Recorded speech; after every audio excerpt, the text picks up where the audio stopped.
this is Paul Parkinson. Welcome to the Sumerian Enigmas blog. In case you haven't read my book, let me invite you to go to my website and have a look.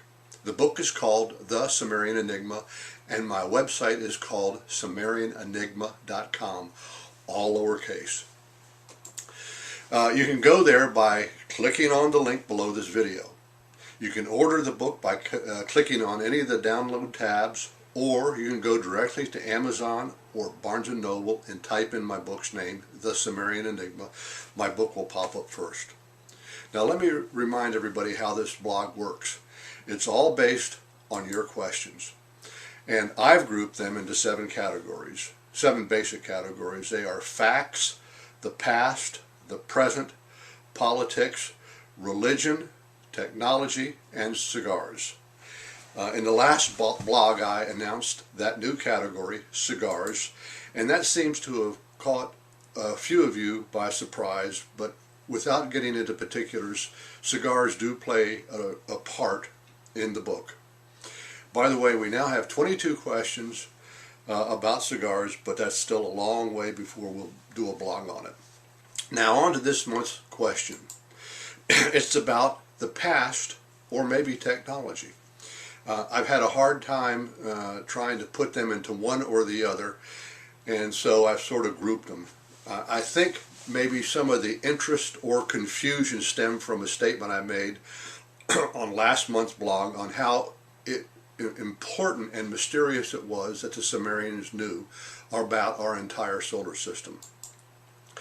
And what else did they know, and how did they know it? In addition, several of you have asked, how did we know their names after so many years? I'm going to handle the last question first, since it's the easiest. The 2 main Anunnaki characters in the book are Enki, he's the good guy, and Enlil, he's the bad guy. These are not their names. These are their titles. Enki, E-N-K-I, breaks down like this in the Sumerian language. E-N equals Lord, K-I equals Earth. Once again, that's their title.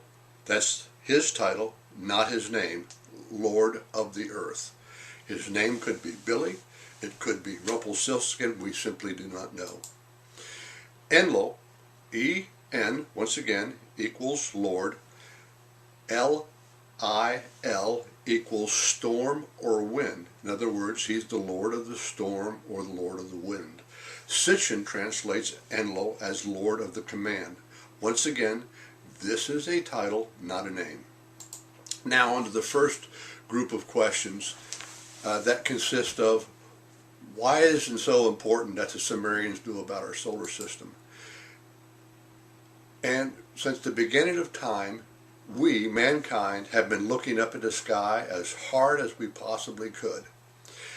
And without any instrument, using only the naked eye, we can only see 5 planets, obviously beside the Earth, and they are Mercury, Venus, Mars, Jupiter, and Saturn. That's it. Big deal? Right. And here's why. According to the tablets, they, the Anunnaki, came to Earth about 432,000 years ago in search of gold. Coming from their home planet, the first planet they came upon was Pluto. They told us the size, its surface, and its color. They did the same thing for Neptune, Uranus, and they recorded that Uranus had rings. They told us its color and told us it was laying on its side. The same for Saturn, and once again, the Sumerians told us it had rings. As stated before, you can see Saturn with the naked eye, but you can't see its rings. You need a telescope with 25 times magnification to see those rings. Now the same goes for Jupiter and Mars. Now the interesting thing they said about Mars was it had water and an atmosphere.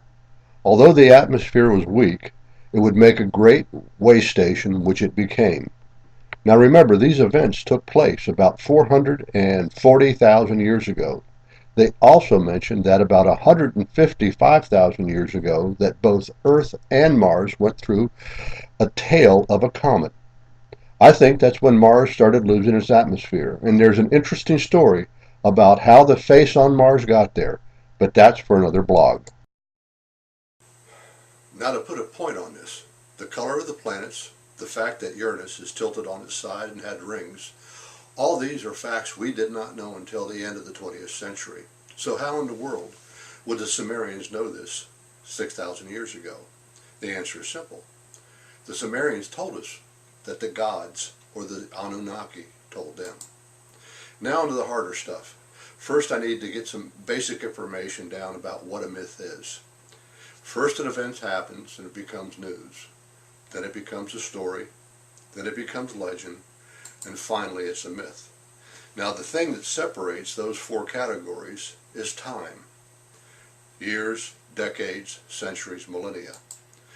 The longer the period, the more the facts are lost and opinion is added, but a kernel of truth remains. Why am I telling you this? Because the Sumerian told us the creation of our solar system. It comes from their creation myth, the Enuma Elish. As an aside, the Bible's first words are in the beginning. In the Enuma Elish, it's named after its first words, when on high. As I said, it's their creation myth. Everything I said previously is not a myth anymore because it's been verified. Everything I'm about to share with you is a myth, their creation myth. Not the 7 days of creation that's found in the Bible in Genesis, but they also have that. But it's their creation myth of our solar system. The Sumerians told us about a primordial solar system that is billions of years old. Besides the sun, it had two planets, Tiamat and Mercury. It described Tiamat as a water giant, a monster. Next came Venus and Mars. Then Jupiter, Saturn, and Pluto. Remember, there are millions of years between each one of these events. Finally, Uranus and Neptune, and we have a solar system that looks very much like it does today, except no Earth, and Pluto is out of place. It says Tiamat was the major planet and was controlling the orbits of the other planets. The solar system was in total chaos. Then an intruder, another planet, is captured by our sun, Nibiru. You'll notice that the original planet's orbits were counterclockwise, but the intruder's orbit is clockwise. And its orbit is 90 degrees off the ecliptic plane, forming a cross. The newcomer has an extremely long orbit, 3,600 years, just to make one cycle. And its orbit takes it through the middle of our solar system, not on the outer edge. During one of its cycles, one of Nibiru's moons collides with Tiamat, and it smashes Tiamat in two. One of the halves is knocked out of its original orbit to become Earth. As an aside, the Earth captures a large asteroid that becomes our moon. The other half of Tiamat, now fractured into many pieces, becomes the asteroid belt and our comets. Now we have a solar system we're familiar with the addition of an undiscovered 10th planet. After this catastrophe, our solar system settled down. And now I know I've said this at least twice before, but remember, all this happened billions of years ago, before there was any life on Earth. I won't speculate at what stage of evolution Nibiru may have been in.